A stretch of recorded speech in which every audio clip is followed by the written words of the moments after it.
When most people hear Jesus say, "You cannot serve God and mammon," they immediately think money. But Jesus could have used the ordinary Greek word for money. Instead, he kept the Aramaic word mammon. That should make us stop and ask, why? Here's what I found that surprised me. The word mammon doesn't simply mean money. It comes from a Hebrew root, aman. It's the same root behind the word amen, a word that means firm, faithful, trustworthy. In other words, mammon isn't merely wealth.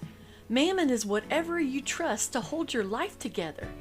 That's why Jesus never said that money was evil. He asked a much deeper question.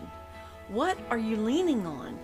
Because whatever carries your trust eventually becomes your master. Then something remarkable happens. Look at the flow of Matthew chapter 6. Jesus teaches us to pray in secret. Then he talks about treasure. Then he talks about the eye being the lamp of the body. Then he warns about serving mammon. And immediately afterward, he says, therefore, do not worry. Those are not random teachings. They're one continuous journey. If your treasure is on earth, your vision slowly changes. Your possessions become your security.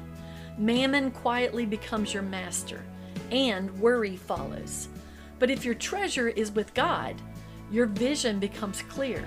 Your trust shifts from possessions to your Father, and peace replaces anxiety. When God becomes your treasure, you discover something money could never buy: rest. Whatever you trust the most will eventually become your master.